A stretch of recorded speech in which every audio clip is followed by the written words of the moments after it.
Hey guys, Tim and Shana from Punk Rope, and it is lesson 5. And when we last left you, hopefully you had submitted a video of yourself doing singles for 30 seconds. And hopefully we reviewed that video and gave you some good feedback. But if you didn't have an opportunity to get that video in, please do, and we'll get to it as soon as we possibly can so that we can give you some feedback. So that's going to help you progress with your singles and ultimately with your doubles. But today we got a lot of stuff to cover. We've been working on singles. We're going to continue to work on singles because it's so important that you perfect those. That skill will carry over to your double unders. So what we wanted to talk about are some common mistakes that are sometimes very subtle, but they can prevent you from building speed, which is one of the things that we want to do because that will carry over to your doubles. So the very first mistake, we call it kicking back the heels. So we're going to take a good look at Shana's heels, and here she is in good posture. And it may not look like much, but see that little heel flick, and should I show a regular difference? Yeah, let's do the comparison. Okay, I'm going to zoom in again. And so here you see there's almost an imperceptible bend in the knee, whereas before, and there it is again, and you can hear it, right? You can always hear it. What goes up must come down, and you're going to feel it. You're going to feel it not only in your feet, but all the way up the chain. So we call that kicking back the heels, or the heel kick reflex. And typically people do it because there's a little bit of anxiety about clearing the rope. Nobody wants to miss. And getting the heels out of the way is just a good insurance measure. But it's way too much effort, and it's too much impact, and you need to train yourself out of it. So with all these habits, you're going to want to just make sure that you catch yourself immediately once you notice you're doing them, or if you're with a coach or a partner, they tell you, stop right away, put your rope down, regress. In this case, it would be shadow jumping with good form, nice light low bounces. Part 2 would be picking up that rope, doing your windmill swing to the side, again light low bounces, and then taking that muscle memory to the next level, which would be your basic bounce. Okay? Awesome. So that's the heel kick. Number 2 is something that we call lifting and lowering the hands, or using the elbows too much. So you just saw Shana bending her elbow quite a bit. Now everyone's going to bend their elbows a little bit, and there's a degree of what's acceptable, but when it gets to be too much, you're going to be loud, right? You're going to essentially be slapping the ground with the rope. That's loud. And once again, using a lot of effort, a lot of wasted energy, right? So we want to conserve energy. We want precision. And to do that, you're going to need to make small circles, primarily with the wrist, without using the elbow too much. And when you do that, your jumps are going to be a lot quieter. So what you want to do is practice turning drills so you can make tighter, more efficient circles. So once again, we back ourselves up. Now that's a lot of elbow. Now there's less. There you can see the elbows quiet. There's a lot, there's less. All right, so we'll stop showing the bad form and we'll focus on the good form. Very tight circles, both sides, dominant and non-dominant. And Shana made a nice note here that if you use a shorter rope, it almost forces you to make tighter circles, because if you don't, you're going to miss, right? So a lot of people will use very long ropes because they know they've got a huge margin for error, and it allows them to use their elbows, and it allows them to use their shoulders, but that's a bad habit to get into. Okay, tight circles to get out of that habit of lifting and lowering your hands. Okay, and the third and final mistake that we're going to cover is the elbows coming too far away from the body. So typically we like those elbows in pretty tight. Now they don't have to touch, but once they start to come away, you can do this as an experiment. If you bring those elbows way out, way out, then you're going to feel that tension in your shoulders. And if you stay there for about a minute, you're going to be tired without doing anything. Also, look what happened to the rope when Shana did that. When her elbows are in, where's the rope? The rope is at her feet. When the elbows are way out, where's the rope? It's at her knees or calves. So what would that require? A much higher jump, which is what we don't want, right? Okay, so Had to show what it looked like. so we want to keep the elbows tight, but if they are straying away, here's two fixes you can try. One is to take your elbows inside your shirt, and that's going to give you a sensory reminder where they are, particularly when they start to come away from your ribs. It won't prevent that from happening, but you'll notice it. Okay, good. Looks a little funny, feels a little funny. It's very effective. Awesome.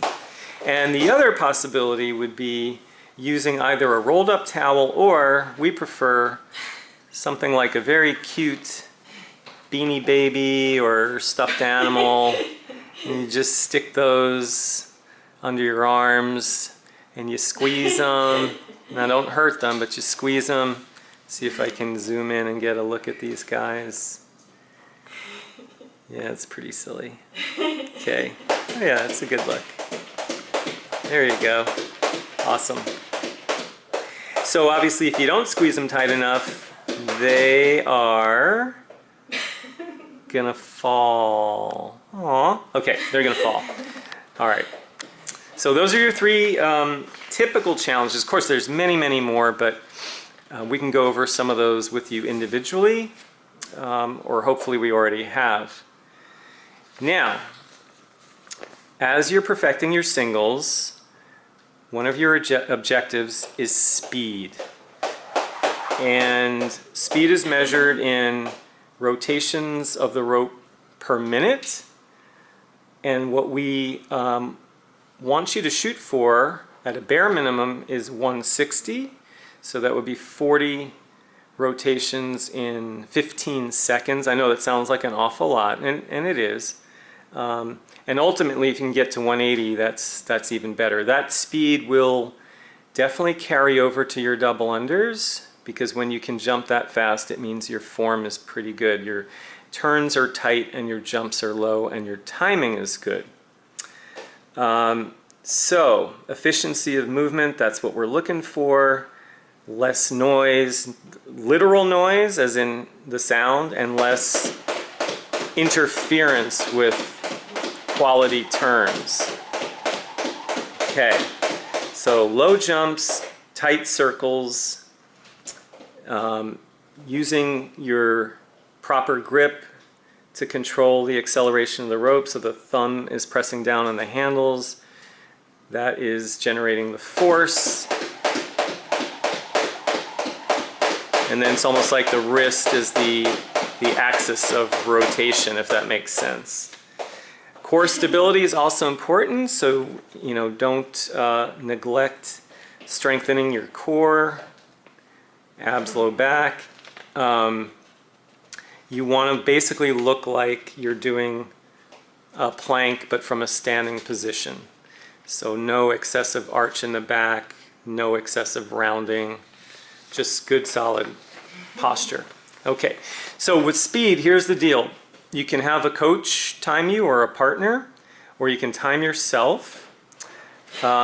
We are gonna use a clock. Actually, no, we're not. I'm gonna time Shauna, and I'm gonna time you guys because you're gonna follow along with us. So the way we like to do this is bouts of 15 seconds, just 15 seconds, and then you're going to rest for about a minute, try again, rest for a minute, try again. I think for the purposes of this video, we'll just do 2. So in the interest of time, but at home you can try 3.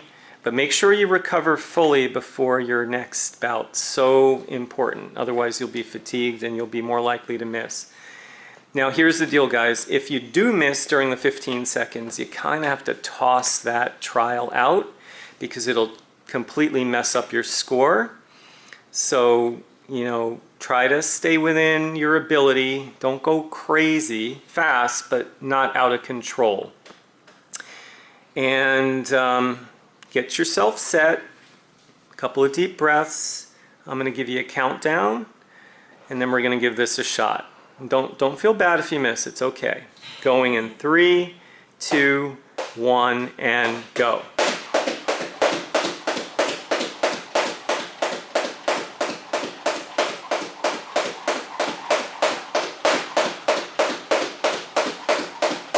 Three, 2, 1, and time.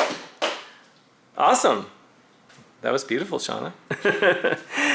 So I hope you guys did okay at home. And again, if you did catch the rope on your foot, it's all right. You try again. We're going to try it again together in just a little bit. Shake out, a little stretch if you need to. Kick the legs, breathe. Okay, a lot of this is mental, can be frustrating, but remember you're aiming for those tight circles, low jumps, but staying in control. You're the master of the rope. Okay, so here's our second bout. Just gonna do the regular start with it. Okay, yeah, so before you notice Shauna did the side swing to come into it, which is fine. Whatever works for you is good. Going in 3, 2, 1, and go.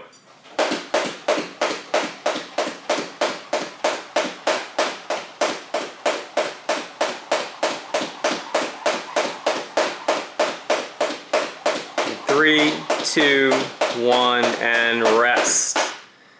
Perfect. Good. I hope that felt as good or better than the first bout. And again, feel free to try some more on your own.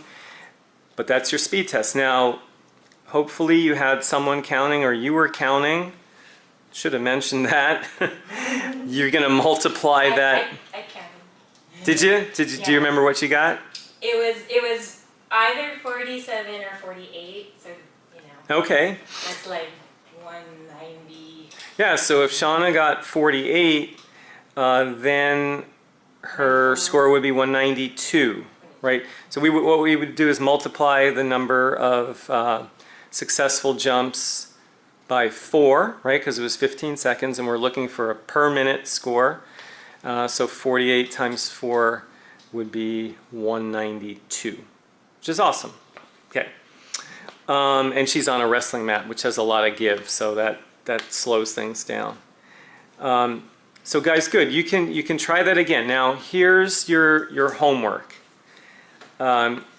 If one of the challenges that we discussed earlier, whether it be kicking back the heels, lifting and lowering the hands too much, remember there's always going to be some motion in the elbow, but if it's excessive, or elbows coming apart from the body,